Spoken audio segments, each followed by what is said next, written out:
But you know, it's interesting. I think it's really important to think about the time that we live in. You know, the history of humanity up until now, up until like the past couple of years, it's been the case that the state or the powers in a particular area, you know, had the at least ability, if not the legal authority, to enter a home,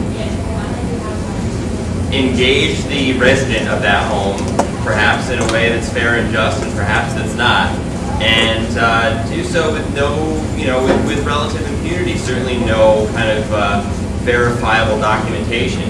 Now, all of a sudden, you know, in the last 40 years, and particularly in the last 2 or 3, a lot of us have the ability to immediately document what's going on around us. And that inevitably has to change the balance of power between government and people everywhere. And I think that's something to really think deeply about when we think about what the First Amendment freedom of the press means, and what it means to be a citizen generally, or what it means to be a person generally. You know, these are very interesting questions, and I think it's valuable to really spend some time having conversations about how far outside the box of the conventional model of ruler and subject humans are becoming. And I think it's a time for tremendous optimism. We're so empowered. You know, it's easy to get dragged down by this idea that, well, the government is more empowered by technology because they can build better prisons and better spy devices and better bombs and better tasers and better smokestacks and all the other things that, you know, we might not, all the other outgrowths of technology that we might not find pleasing. But I think that, you know, that's really just sort of that message that we're so inundated with is kind of another mode of control, because really if you stand back and look at it, technology is tremendously empowering to us, way more than it is to them. We've got Facebook, we've got text messages, we've got cameras in all of our pockets. They're not going to be able to continue this facade, you know, with us having this ability. So I think it's, you know, it's time to reflect and I think be optimistic about our generation and the abilities that we have that are different from those that other humans have had throughout history. Any other thoughts? We're almost set up for the next presentation. People seemed really engaged yesterday and really engaged last night. I was kind of surprised when you know, people wanted to talk about this, but it was kind of a cool thing to review and reflect on. About was that it's kind of like with data encryption. If computers get 100 times faster, then encryption gets broken 100 times faster. But you can use a much longer key that'll make it take 100 million times longer to break. So this is sort of similar to that. If you imagine yourself staying where you are and using the same encryption that you were using before, then the faster computers get, the less secure it is. But if you imagine yourself moving along as technology advances, then in fact it's much more advantageous to privacy than it is to government eavesdropping. Yeah, I mean, man, I'd love for you to be one of my radical technology teachers because we talk about this telescopic nature. So the point was that as technology progresses, it becomes easier to invade privacy, and in this case we're talking about breaking encryption. It becomes easier for me to intercept a message, for example, between 2 other people. But it becomes, you know, for every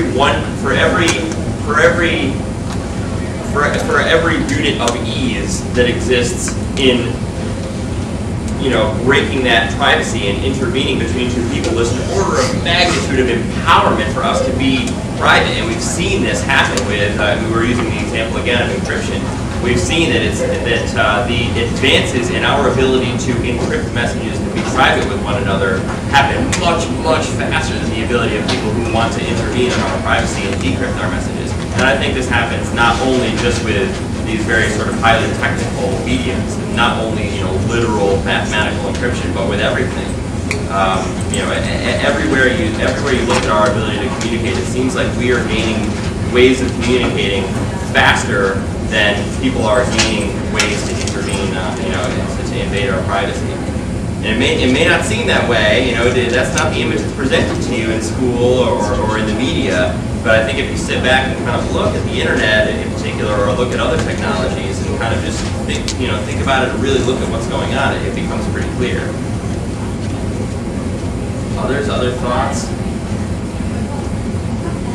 I mean, how exciting is it that we are fighting the drug policy reform fight now, in this age? I mean, to me, drugs, and particularly psychedelic drugs, are sort of one of the first technologies. I is what I mean. If you imagine the first, I'm kind of just filling time now. Is that right, or we're not ready to go? Okay, well we'll just talk about it on the screen. If you imagine sort of a hypothetical scenario of the first consumption of the psilocybin mushroom, for example, you imagine a primate being, perhaps we don't really fully know, but maybe 60,000 years ago or so, a primate being has the experiences of what it's like when it's sunny, what it's like when it's rainy, what it's like when there's a hunt or something like that, what a full moon is like. And one day this primate being finds this mushroom and consumes it, and surely this primate would want to show its family and its friends, like, look at what this mushroom, And so this is sort of the first example of, I have found a medium. I've found, I'm developing a technology here.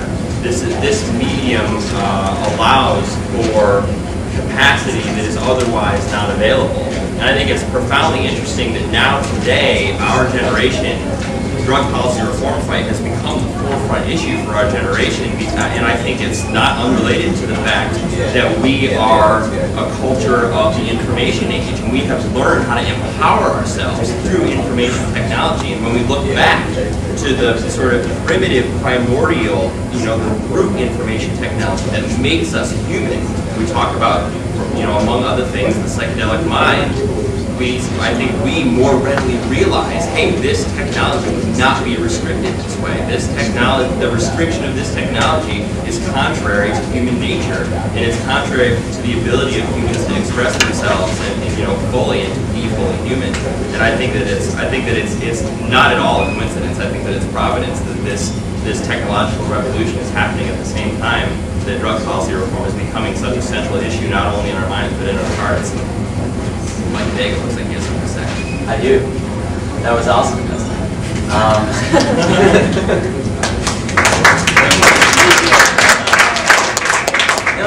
That's a great point. And to add to this, I've always thought that at some point drug policy reform is going to be obsolete because I feel like drugs, will this sort of ancient technology of putting a chemical into your mouth and then swallowing it or smoking it or something, and then it gets into your bloodstream and you metabolize it, and then it finally gets it into your brain. It's sort of indirect, and that through technology, eventually we'll actually be able to directly target the places in our brain that we want to stimulate. So eventually we need to keep an eye out for the fact that drug policy reform is going to eventually be obsolete, and we need to start replacing that with, with the idea of cognitive liberty. That's eventually the fight that's going to take place. Is that if we don't win this fight now over drugs, I mean, what about when there are these technologies where you can just press a button and you feel like you're on ecstasy, or you press a button and you're having a psychedelic trip or something. So. Or we find ways of breaking communications barriers with one another that were previously unavailable. Right. There's another major fight, another major front in the fight for cognitive liberty that I feel like our movement is largely unaware of. People know what it is. It's probably bigger than our movement, in fact, with many of the same goals. Constitution. What? Constitution. No, I mean, apart from the combined movements to legalize consensual behavior between adults. Yeah, the open source movement is massive with most of the same goals as ours deep down under the surface. And I think that Micah makes a good point in that eventually our movement and the open source movement will become less and less distinguishable, because it's really about exactly the same thing. Freedom of the mind, my ability to think what I want to think, my ability to call my thoughts my own, and your ability to call your thoughts your own, even if they happen to be the same ideas that I've had in the past. I'm wearing a University of Connecticut student government shirt right now, which is sort of ironic, by the way, for people that know my student government story. The Amanda Staubel and Jason Ortiz, who couldn't be here today, are running for the presidency and vice presidency of the UConn student government. So I urge you all to support that. Yeah, you can see it. Yeah. Well, that was a really valuable conversation. So we had a chance to have that, and we'll talk more later, I'm sure. Thank you.